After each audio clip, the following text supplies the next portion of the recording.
Notebook जिसमें कल लिख रहे थे तुम लोग फीचर्स।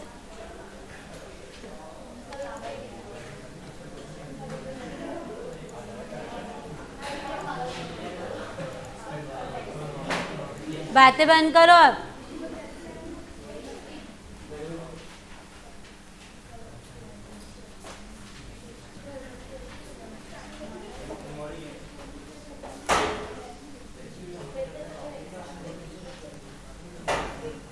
बोलो पहला फीचर क्या पढ़ाया था माइक्रो का कल?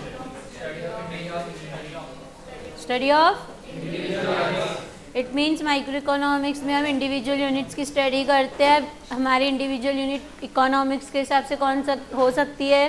तो it can be individual buyer, seller, price of a specific product, कोई पर्टिकुलर फर्म हो सकती है हमारी, पर्टिकुलर यानी कोई भी एक फर्म। क्लियर है? दूसरा बोलो। Price theory. माइक्रो इकोनॉमिक्स का दूसरा नाम क्या है? क्यों? क्योंकि माइक्रो इकोनॉमिक्स हमें सिखाता है कि हम अलग अलग गुड्स एंड सर्विसेज की और फैक्टर्स की प्राइसिंग कैसे सेट कर सकते हैं। हाँ, तीसरा फीचर क्या था?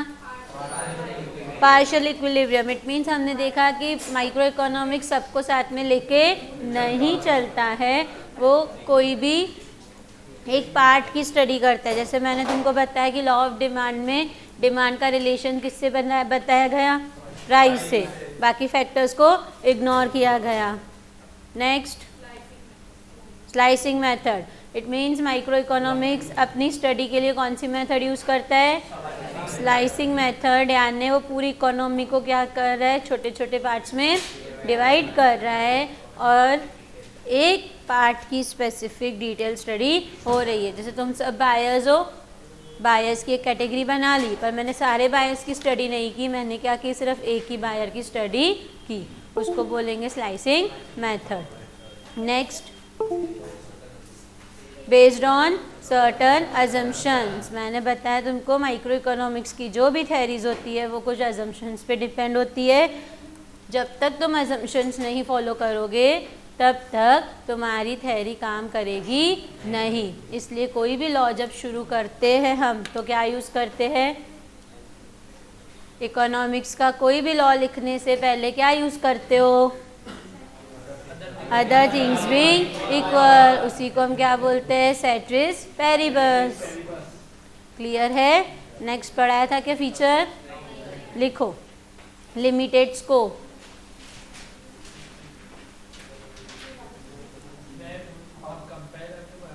हाँ, तो ये उसमें नहीं है इसलिए।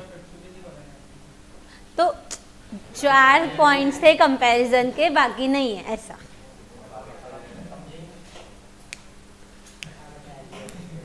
क्या भावेश, पीछे देखना जरूरी है क्या अभी?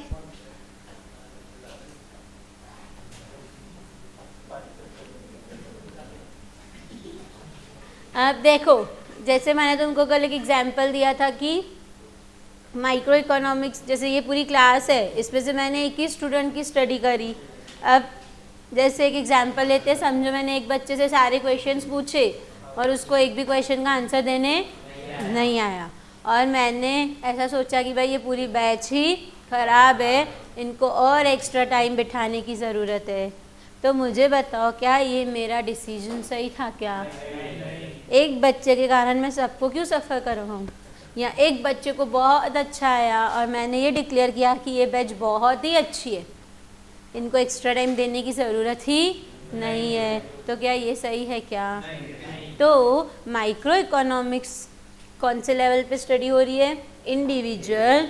इसके लिए जो नेशनल लेवल की प्रॉब्लम्स होती है, जैसे अनएम्प्लॉयमेंट की प्रॉब्लम है, वो किसी एक इंसान की है क्या? वो हमारे पूरे कंट्री की प्रॉब्लम है। तो उस प्रॉब्लम का सॉल्यूशन माइक्रो के पास नहीं है। तुम सिर्फ ट्रेलर देख के मूवी को जज कर सकते हो क्या? कोई कोई मूवी का ट्रेलर इतना अच्छा रहता है कि हमको लगता है कुछ भी हो जाए, ये मूवी तो हमको देखनी चाहिए, और जब देख के आते हैं तो लगता है फालतू गए। कोई कोई मूवी का ट्रेलर इतना बोर रहता है, इतना बोरिंग रहता है कि लगता है नहीं जाओ, पर अगर गलती से देख ली तो लगता है पैसा वसूल, है ना? तो इट मीन्स व्हाट? तुम सिर्फ एक छोटी सी चीज़ को लेके पूरी कंट्री के लिए पॉलिसी बना सकते हैं क्या हम? तो इसलिए माइक्रो का स्कोप कैसा है, लिमिटेड। हमारी कंट्री की जो बड़ी प्रॉब्लम्स है अनएम्प्लॉयमेंट की, पॉवर्टी की, ये प्रॉब्लम्स का सॉल्यूशन माइक्रो इकोनॉमिक्स के पास नहीं है, इसलिए माइक्रो का स्कोप कैसा है, लिमिटेड। तुम इसको कंट्री लेवल पे यूज़ कर सकते नहीं हो। क्लियर है, पक्का। लास्ट फीचर है इसका,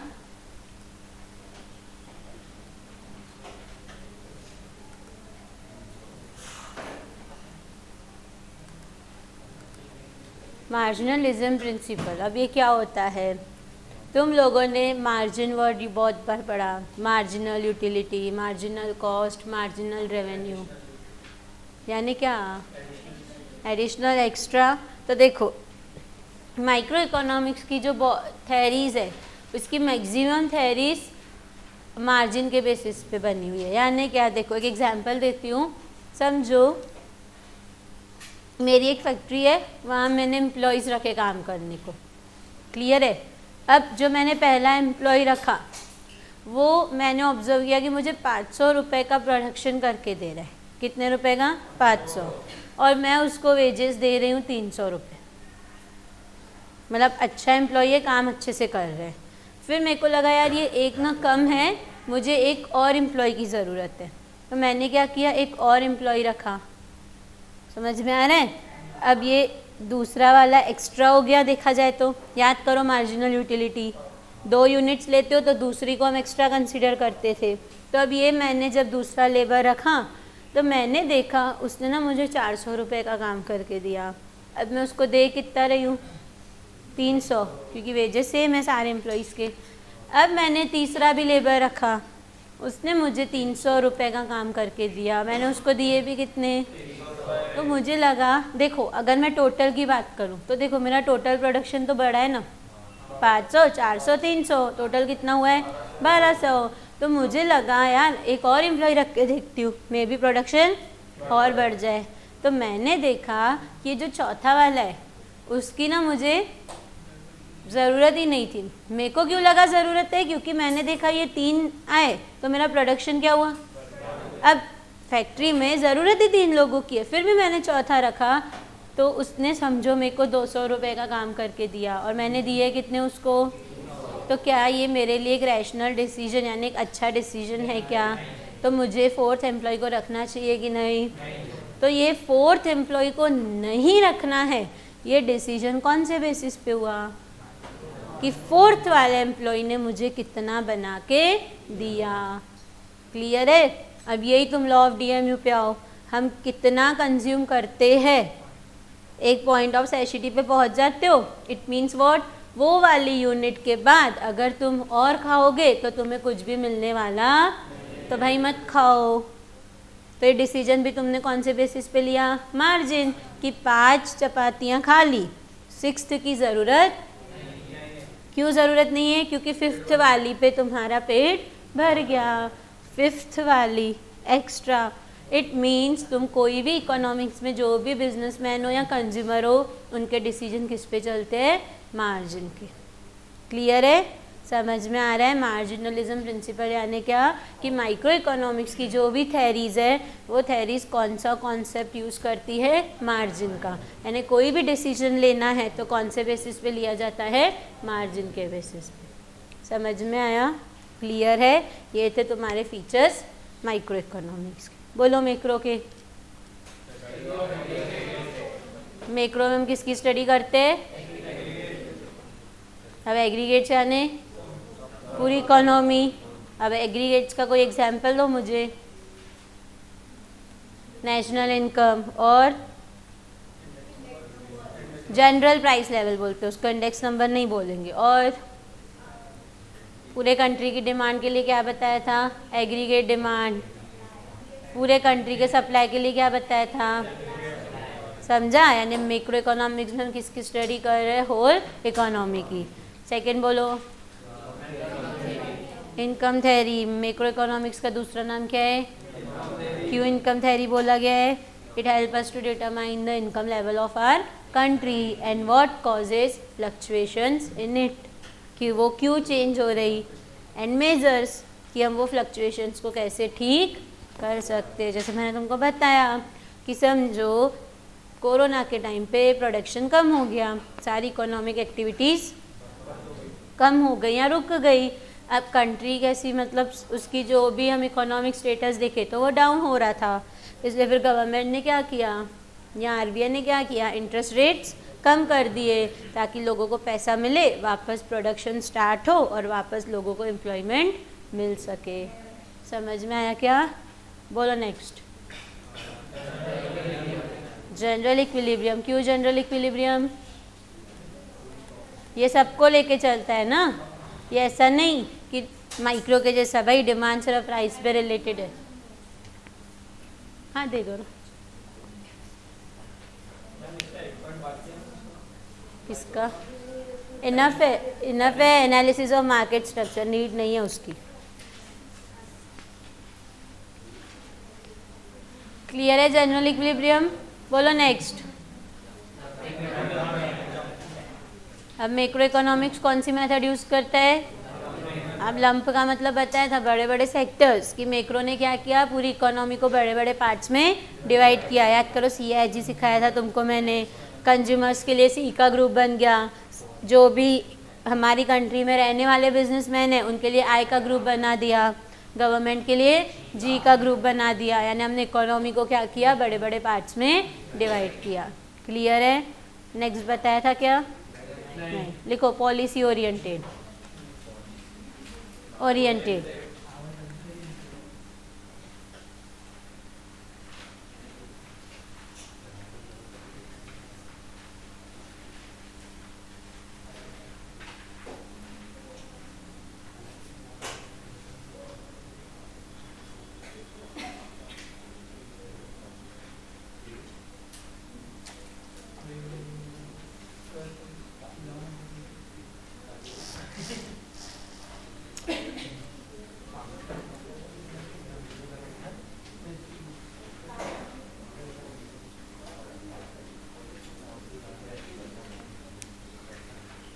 क्या होता है पॉलिसी ओरिएंटेड?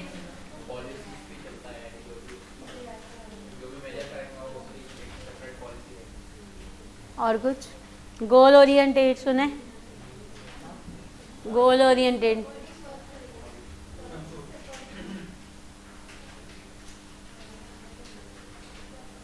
जब तुम मैनेजमेंट पढ़ोगे ना, उसमें हर प्लानिंग वगैरह है, तुमको सब में गोल ओरिएंटेड वर्ड आएगा जब पढ़ोगे। पहले ही बोला मैंने, जब पढ़ोगे। तो भावेश नींद नहीं करके आया, चाय नहीं पी के आया, दोनों में से एक चीज़। ध्यान दो, पॉलिसी ओरिएंटेड यानी पॉलिसीज बनाना, गोल ओरिएंटेड यानी गोल को फुलफिल करना। ठीक है, तो पॉलिसी ओरिएंटेड यानी पॉलिसी को फुलफिल करना। पॉलिसी को फुलफिल करना है नहीं क्या, पॉलिसी को बनाना। तो अब मैंने तुमको पहले बताया माइक्रो का स्कोप कैसा था, लिमिटेड। यानी माइक्रो के पास कंट्री की लेवल की प्रॉब्लम को सॉल्व करने के लिए कोई सॉल्यूशन नहीं था। तो भाई किसके पास है सॉल्यूशन? मैक्रो के पास। तो मैक्रो इकोनॉमिक्स हमें हेल्प करता है कंट्री की पॉलिसीज बनाने के लिए। अब दो पॉलिसियाँ तो तुमने सीखी है, बोलो कौन कौन सी? मॉनिटरी पॉलिसी और कौन बनाता है मॉनिटरी? फिस्कल। अकेले को ध्यान में रखते हुए बनाते क्या? पूरी, है ना। तो इसलिए मैक्रो इकोनॉमिक्स की मदद से ही हम क्या कर सकते हैं, पॉलिसीज बना सकते हैं।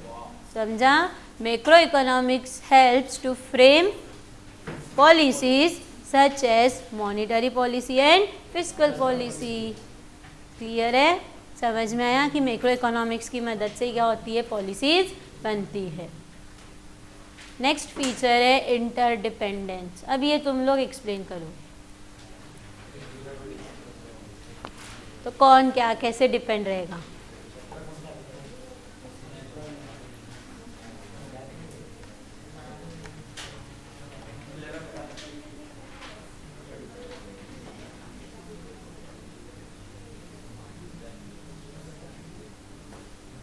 बोलो जल्दी, इंटरडिपेंडेंस यानी क्या?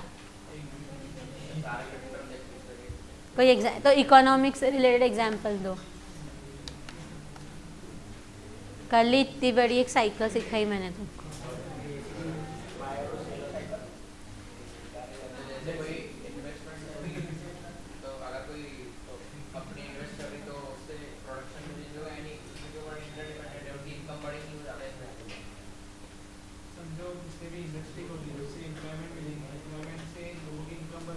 कल वाला एग्जाम्पल याद करो, पहले डिमांड बढ़ाओ, डिमांड बढ़ेगी तो प्रोडक्शन बढ़ेगा, प्रोडक्शन बढ़ेगा तो इन्वेस्टमेंट बढ़ेगी, इन्वेस्टमेंट बढ़ेगी तो एम्प्लॉयमेंट बढ़ेगा, एम्प्लॉयमेंट बढ़ेगा तो इनकम बढ़ेगी ना, इनकम बढ़ेगी तो वापस लोगों की डिमांड बढ़ेगी। यानी सारी चीज़ें क्या है, हमारी इकोनॉमी में ऐसी कोई भी चीज़ नहीं है जो सेपरेट हो या जो किसी के ऊपर डिपेंडेंट ना हो। हर चीज़ एक दूसरे से क्या करती है, इंटरकनेक्टेड रहती है। जैसे मैंने तुमको सिखाया गवर्नमेंट का खर्चा, अगर इकोनॉमी में इन्फ्लेशन होगा तो गवर्नमेंट खर्चा क्या कर देती है, कम कर देती है, टैक्सेस क्या कर देती है, बढ़ा देती है। यानी सारी चीज़ें क्या है, एक दूसरे के ऊपर डिपेंड है। तो माइक्रो क्या मानता है, कोई किसी पे डिपेंड नहीं है, या वो एक ही चीज़ से कनेक्शन बताता है। पर मैक्रो इकोनॉमिक्स ऐसा नहीं बोलता है। मैक्रो इकोनॉमिक्स क्या बोलता है, भाई सब एक दूसरे पे डिपेंड है। जैसे तुम पेपर में रहते हो, आगे पीछे आजू बाजू डिपेंडेंट, वैसा।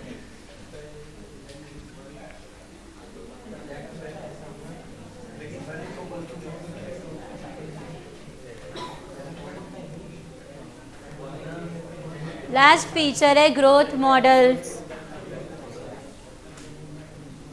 इसी से रिलेटेड है ये, पॉलिसी से। अरे यार आप पढ़ो ना, मैं जो पढ़ा रही, मेरा काम है वो मैं खुद ही करवाऊंगी ना। इधर एक ज़्यादा है, इधर एक कम है, वो मेरा काम है। रिप्रेजेंटेटिव क्या पूरी क्लास के,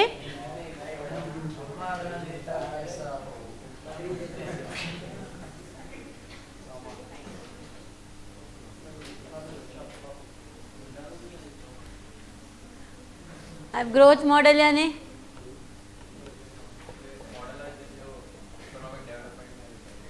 देखो मैक्रो की मदद से क्या हो रहा है, पॉलिसीज बन रही है। अब पॉलिसीज क्यों बनाई जाती है, कंट्री की डेवलपमेंट और ग्रोथ के लिए। तो मैक्रो इकोनॉमिक्स हमें हेल्प करता है कंट्री के लिए ग्रोथ मॉडल्स बनाना। अब ये मॉडल क्या होते हैं, जो तुम, हाँ बोलो बोलो, जानने दो, बोलो। जो तुमको पता है वो इधर मतलब नहीं है ना बेटा।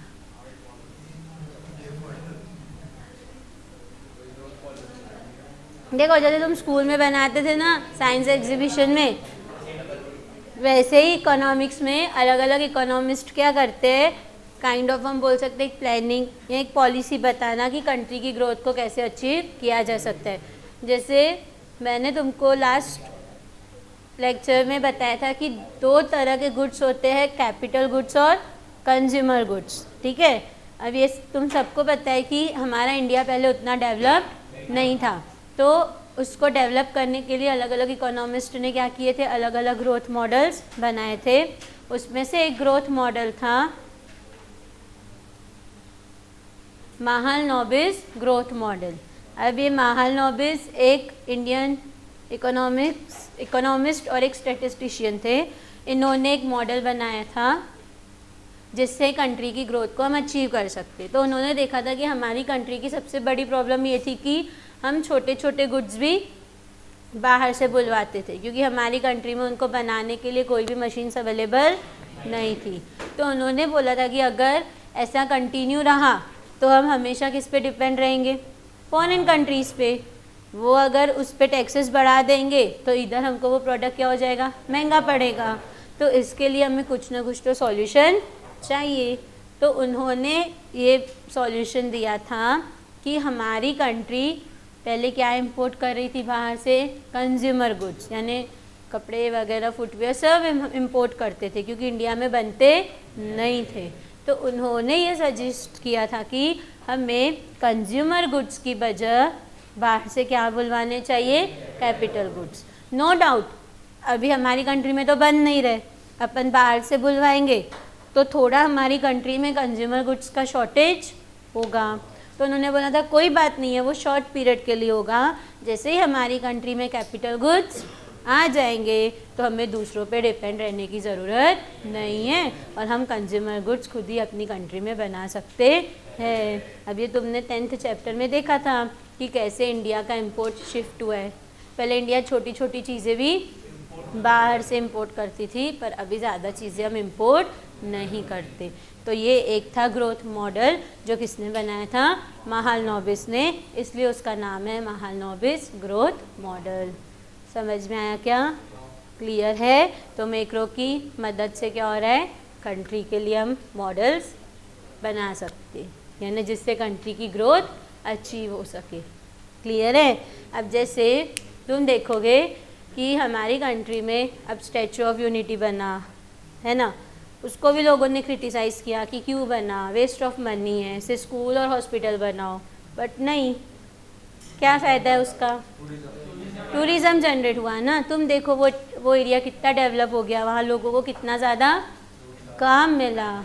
समझा? तो ये भी ग्रोथ मॉडल हो गया कि तुम्हारी कंट्री में टूरिस्ट स्पॉट्स बढ़ाओ तो तुम्हारी कंट्री में इनकम ज़्यादा आएगी। क्लियर है? ये थे फीचर्स।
ध्यान दो, नेक्स्ट क्वेश्चन है हमारा स्कोप या सब्जेक्ट मैटर। स्कोप को ही बोलते हैं सब्जेक्ट मैटर। अब इसका मतलब क्या है, तो स्कोप का मतलब होता है कि उस चीज़ में जिसका भी हम स्कोप पढ़ते हैं तो उसमें क्या क्या कवर होता है। ठीक है, तो माइक्रो इकोनॉमिक्स का स्कोप क्या है, यानी उसमें हम क्या क्या पढ़ते हैं। तो 3 चीज़ें हैं, उसमें से 2 तुमको आती है। पहली है थ्योरी ऑफ प्रोडक्ट प्राइसिंग, कल ही सिखाया तुमको, किसी भी प्रोडक्ट की प्राइस हम कैसे फिक्स करते हैं। तो हमने देखा था with the help of demand and supply. जिस पॉइंट पे डिमांड और सप्लाई इक्वल रहेगा उस प्राइस पे प्रोडक्ट की प्राइस क्या होती है, फिक्स होती है। दूसरा था थ्योरी ऑफ फैक्टर प्राइसिंग, ये भी कल सिखाया। कितने फैक्टर्स हैं, 4, लैंड, लेबर, कैपिटल और एंटरप्रेन्योर। इन चारों का भी रिटर्न कैसे फिक्स होता है ये भी हम किस में सीखते हैं, माइक्रो में। ठीक है, वो भी किसकी मदद से होता है, with the help of demand and supply. कल दिया था एग्जाम्पल मैंने लैंड का, मुंबई और अकोला। क्लियर है? अब बात करते हैं थ्योरी ऑफ इकोनॉमिक वेलफेयर। अब इसमें ना 3 चीज़ें आती है। सबसे पहले आती है एफिशिएंसी इन कंजम्पशन, बता रही हूँ क्या है, ये भी तुम पढ़ चुके हो। एफिशिएंसी इन कंजम्पशन का मतलब है कि कंज्यूमर कम से कम पैसों में ज़्यादा से ज़्यादा क्या चाहिए कंज्यूमर को, तो कम से कम पैसों में ज़्यादा से ज़्यादा सेटिस्फेक्शन कैसे गेन कर सकता है, उस स्टडी को हम बोलेंगे एफिशिएंसी इन कंजम्पशन। याद करो लॉ ऑफ DMU। पहुँचते हो पॉइंट ऑफ मैक्सिमम सेटिस्फेक्शन पे। दूसरा एग्जाम्पल देखती हूँ।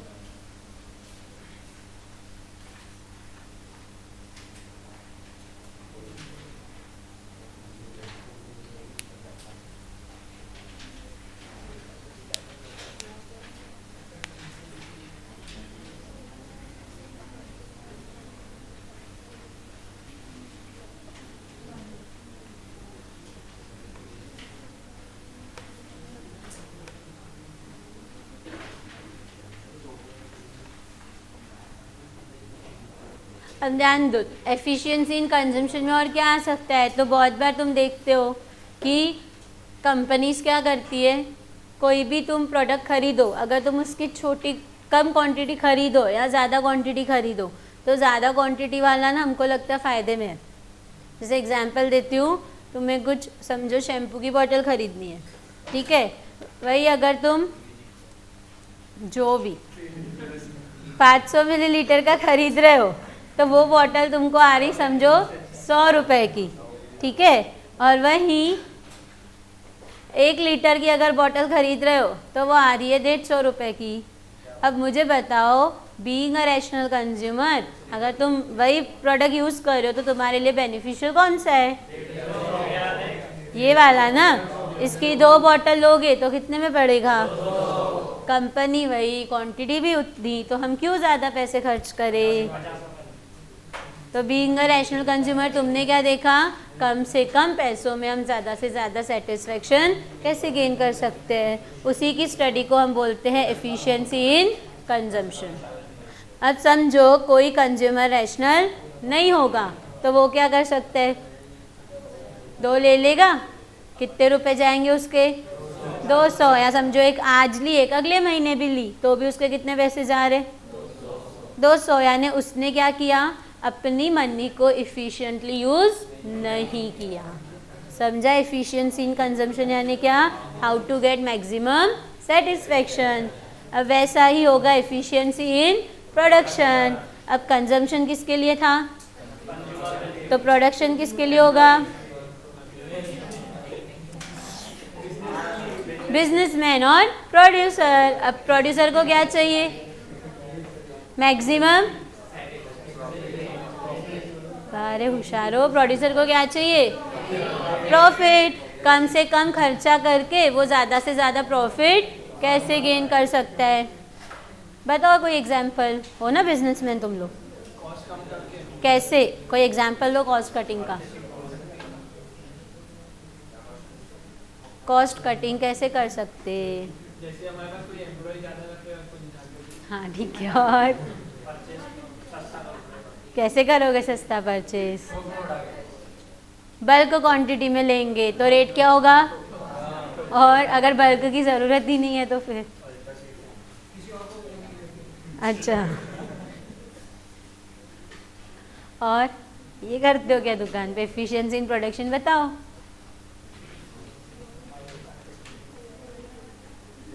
तुम सब जाते ही होंगे ना शॉप वगैरह पे, तो कि नहीं जाते हो? तो नहीं पूछ रही फिर।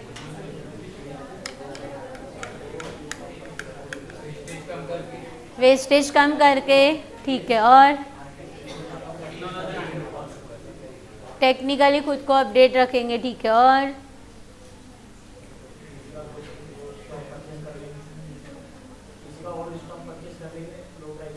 तो आपके पास वो चलना भी तो चाहिए। तो ठीक है, अगर नहीं चले तो वो देखना, वो हर बार ज़रूरी नहीं है ना बेटा।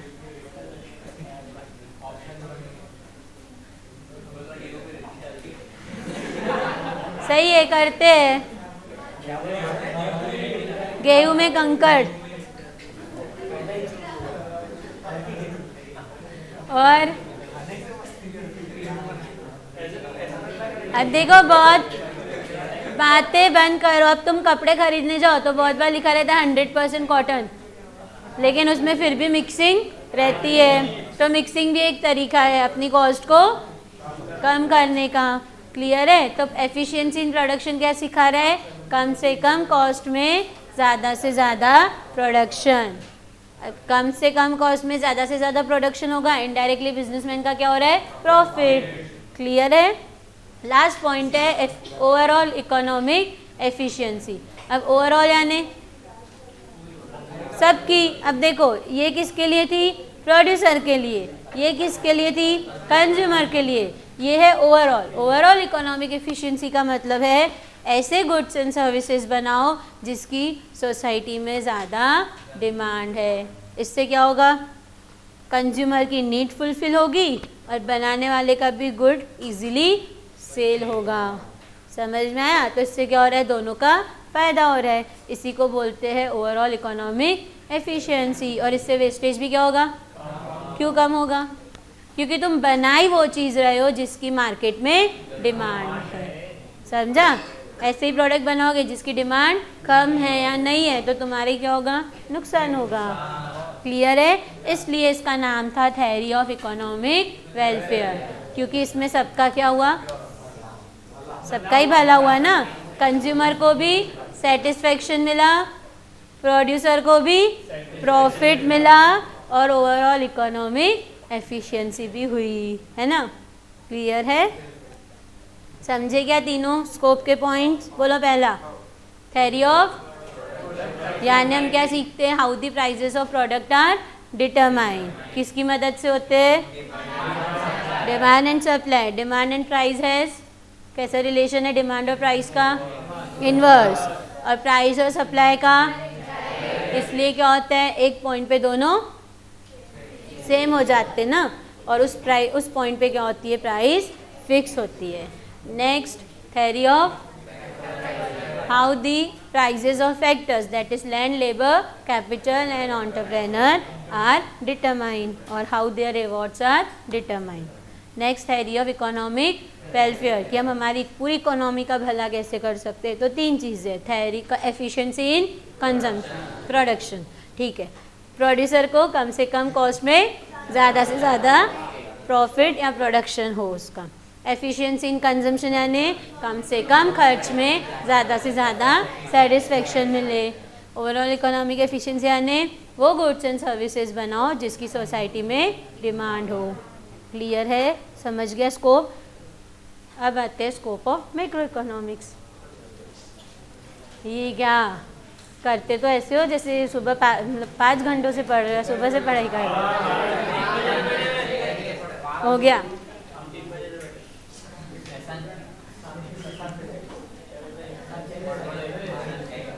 बेटा मेरे ऊपर कोई एहसान नहीं किया ना।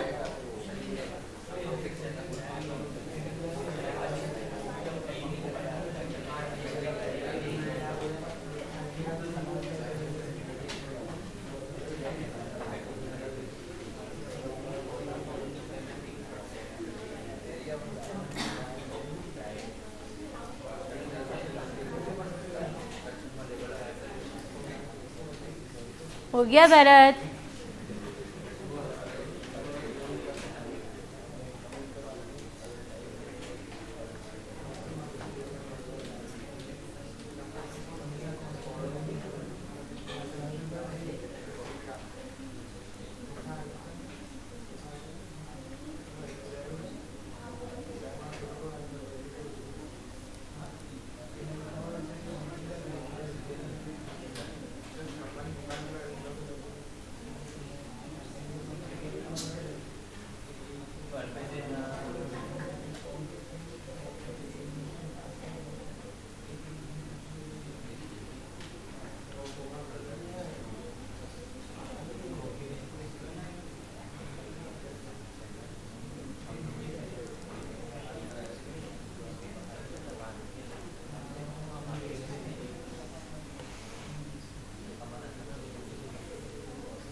जाने क्या तुम लोगों को बाहर? हाँ तो जाओ ना, अभी जाओ, मैं बोल रही अभी जाओ। अच्छा, इतनी सीरियसनेस पूरे साल भर नहीं थी? क्यों ही ला रहे हो? अभी 2 दिन पहले ही लाना, एक एक दिन पेपर की जो छुट्टी है उसमें, बस और क्या। नहीं, ज़रूरत नहीं है ना बेटा फ्लो बैठाने की। अभी तक यहाँ नहीं है, यहाँ पे थोड़ी चांस है ना बेटा। अच्छा, तो वह इसलिए बोल रही फालतू लिंक टूट जाएगी बाद में आके सीधा, और क्या। अच्छा, हाँ, इतने सिंसियर हो आप, यहाँ पे बैठ के नहीं पढ़े उधर पढ़ोगे।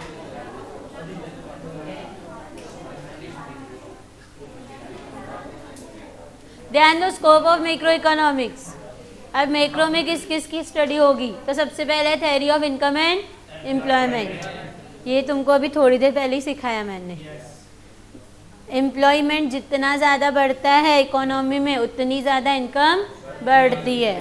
तो मैक्रो हमें कई चीज़ें की सिखाता है, हम हमारी कंट्री का इनकम और एम्प्लॉयमेंट कैसे इम्प्रूव कर सकते हैं। तो उसके लिए हमको हमारी कंट्री की कंजम्पशन और इन्वेस्टमेंट देखनी पड़ेगी। अब कंजम्पशन यानी गुड्स हम कंज्यूम कर रहे हैं, जो हम गुड्स कंज्यूम कर रहे हैं इनडायरेक्टली हम वो गुड्स की क्या क्रिएट कर रहे हैं? डिमांड क्रिएट कर रहे हैं। अब डिमांड अच्छी होगी तो प्रोडक्शन अच्छा होगा, समझ में आ रहा है? प्रोडक्शन अच्छा होगा, अगेन इन्वेस्टमेंट बढ़ेगी, एम्प्लॉयमेंट बढ़ेगा, ठीक है? एम्प्लॉयमेंट बढ़ेगा फिर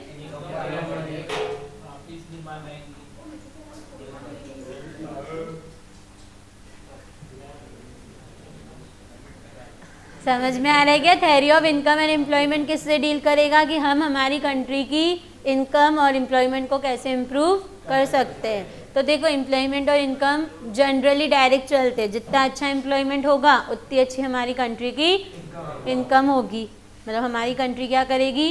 ग्रो करेगी। और अगर ऐसा नहीं हो रहा है तो उसको क्या करना पड़ेगा? हमें स्टेप्स उठानी पड़ेगी। अब वो स्टेप्स उठाने के लिए हमें किसकी ज़रूरत है?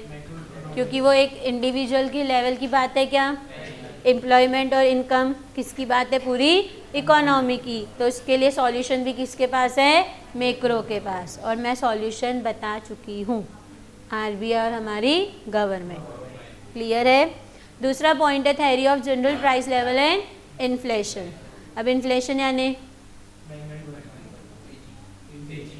नॉट तेजी, प्राइसेस क्या हो रही है? प्रोडक्ट की बढ़ रही है, महंगाई हो रही है, ये भी तुमको सिखाया है। कौन कंट्रोल करता है?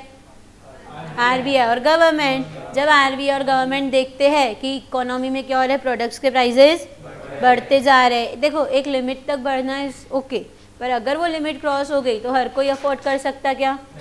नहीं, तो उसको तो कंट्रोल करना ही है। फिर कंट्रोल कौन करता है?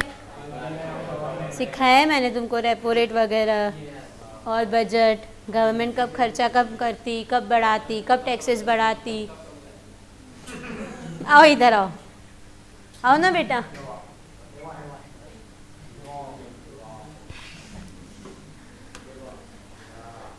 तो theory of general price level और इन्फ्लेशन किससे डील करेगा?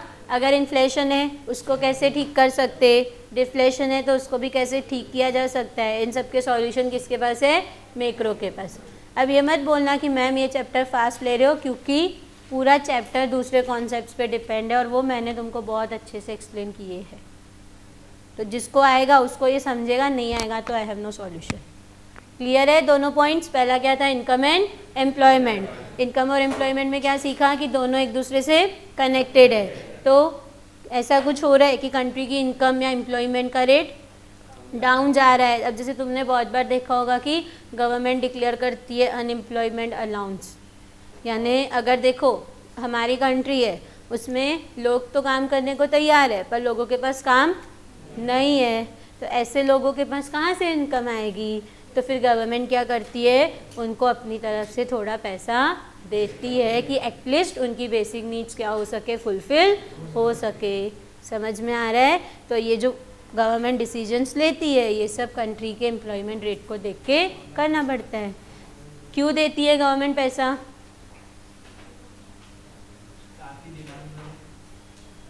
और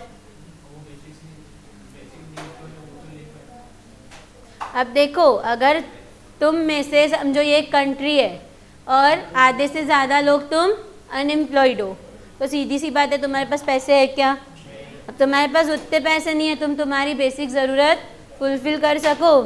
तो मुझे बताओ मेरी कंट्री में क्या होगी? डिसीजेस वगैरह फैलेंगे, है ना, कुपोषित हो जाओगे तुम लोग, है ना, माल नरिश्ड, जितने खाने की ज़रूरत है वो मिलेगा ही नहीं। अब तुम्हारे पास खाने को ही नहीं होगा, कमज़ोर पड़ जाओगे, है ना, फिर काम कैसे करोगे? तो इससे कंट्री का ही क्या है? लॉस है ना। अब यूथ को तो एक्टिव होना चाहिए, इसके लिए गवर्नमेंट क्या करती है? अनएम्प्लॉयमेंट अलाउंस देती है। तो ये सारे डिसीजन किसकी बेसिस पे लिए जाते हैं? मैक्रो, समझा? वैसे ही दूसरा बताया इन्फ्लेशन और डिफ्लेशन, इस पे तो तुम्हारे इतने बड़े 2 चैप्टर्स हुए कि टैक्सेस, गवर्नमेंट का खर्चा और आरबीआई की पॉलिसीज़, ये सब चीज़ें भी किस में आ गई? Theory of general price level and inflation. General price level का मतलब ही होता है कि इकोनॉमी में ओवरऑल प्राइसेस बढ़ रहे कि कम हो रहे। अब तुम मुझे बताओ इन्फ्लेशन अच्छा कि डिफ्लेशन अच्छा? नहीं,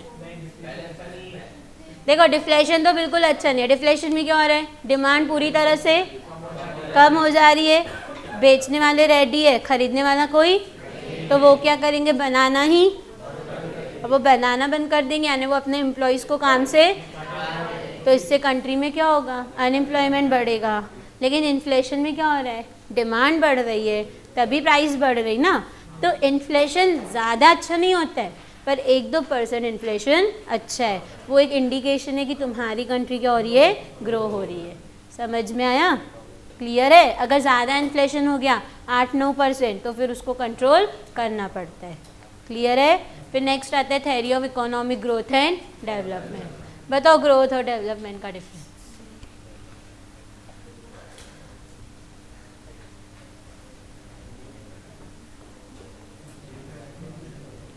ग्रोथ और डेवलपमेंट में क्या फ़र्क है? स्पेलिंग का फ़र्क छोड़ के।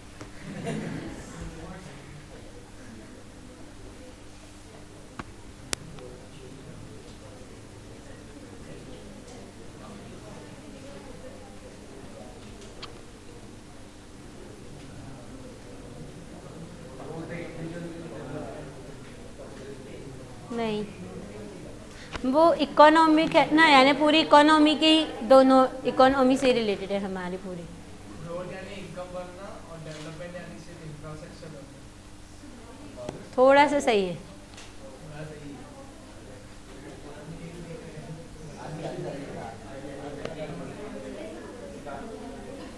बोलो ग्रोथ और डेवलपमेंट में क्या फ़र्क है?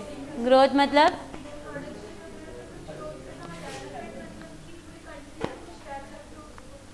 जैसे कि एग्जांपल दो कोई।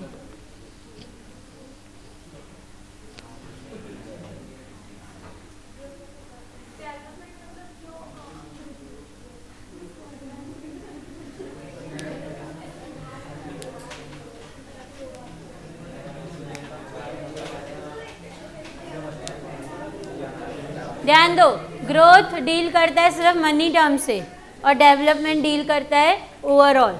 अब जैसे एक एग्जांपल देती हूँ, समझो कोई एक्स नाम का पर्सन है, ठीक है, उसने क्या किया? मस्त दुकान जाता है, दुकान पे तो उसने अपनी बहुत ग्रोथ करवाई, यानी समझो उसकी पॉकेट मनी भी क्या होने लगी?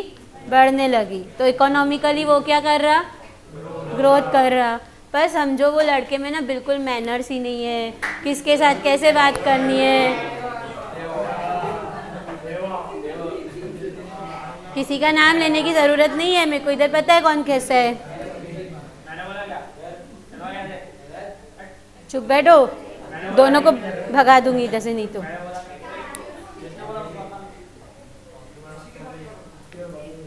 ध्यान दो। अब उसमें इकोनॉमिकली तो ही इज़ ग्रोइंग, बट अगर डेवलपमेंट की बात करें तो उसमें डेवलपमेंट बिल्कुल भी नहीं हुई है। तो कंट्री की इकोनॉमिक ग्रोथ यानी क्या?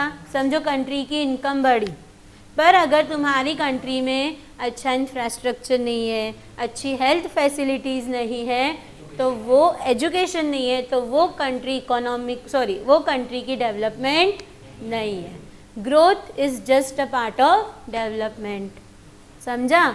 ग्रोथ यानी क्या? सिर्फ मनी टर्म से रिलेटेड कि समझो पिछले साल मेरी कंट्री में नेशनल इनकम थी 10 करोड़, ये साल हो गई 15 करोड़।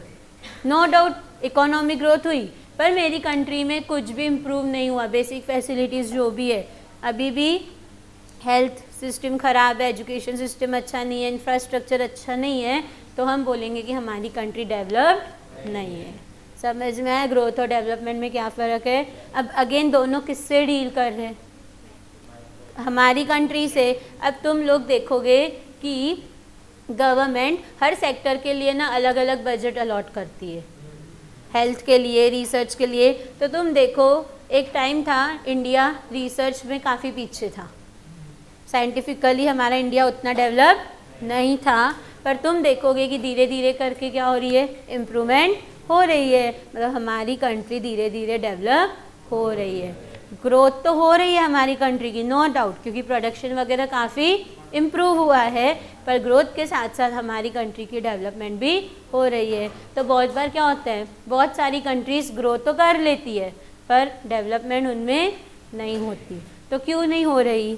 उसको हम कैसे इम्प्रूव कर सकते हैं, ये सब की स्टडी भी किस में होती है? समझ में आया क्या? ग्रोथ की भी। अब कंट्री की ग्रोथ कैसे बढ़ाओगे? प्रोडक्शन बढ़ाओ, एक्सपोर्ट ज़्यादा करो, इंपोर्ट कम करो, इससे कंट्री क्या होगी? इकोनॉमिकली ग्रो करेगी। समझ में आया? क्लियर है?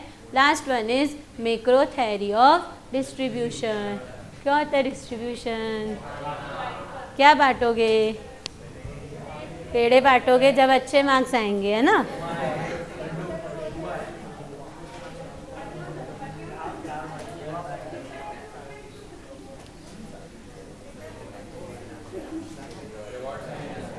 नेशनल इनकम में तुम लोगों ने इनकम मेथड पढ़ी थी। वो मेथड में हमने क्या सीखा था? हमारी कंट्री में जितना भी लोगों ने अर्न किया उन सब की अर्निंग को क्या करो? प्लस करो। अब वो अर्निंग्स को हमने अलग अलग पार्ट्स में डिवाइड किया। कोई रेंट के थ्रू अर्न करता है, कोई वेजेस के थ्रू। अब समझो ये कंट्री है, तुम में से कोई लोगों ने क्या किया? अपनी लैंड रेंट पे दी, घर पे बैठे हो आराम से, तो तुम कहाँ से अर्न कर रहे हो? रेंट के फॉर्म में। समझो कोई कहीं पे एम्प्लॉई है, तो वो कौन से फॉर्म में अर्न कर रहा है? वेजेस। समझो किसी के पास बहुत पैसा है तो कहीं इन्वेस्ट, या किसी को लोन दिया तो वो कौन से फॉर्म में? इंटरेस्ट। कोई ऐसा है कि भाई नहीं मुझे मेरा सेटअप करना है तो वो ले रहा है प्रॉफिट।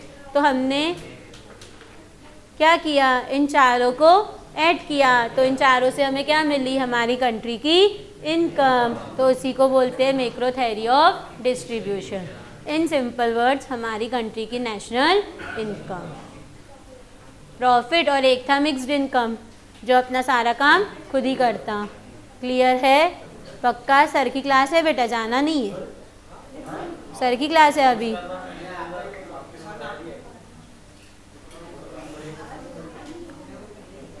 तुम तो ऐसे भी जाओगे ना? हाँ तो जाओ।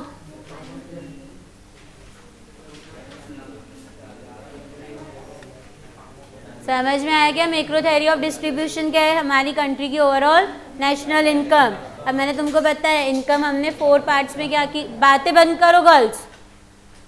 इनकम हमने क्या की थी? 4 पार्ट्स में डिवाइड की थी। कोई रेंट के फॉर्म में अर्न करता, कोई वेजेस, कोई रेंट, कोई प्रॉफिट, और कोई ऐसा होता है जो सारा काम खुद ही करता है, तो उसके लिए हमने बनाया था मिक्स्ड इनकम। क्लियर है? तो ये चारों की स्टडी किस में होती है? Macro theory of distribution. चारों पॉइंट्स क्लियर है?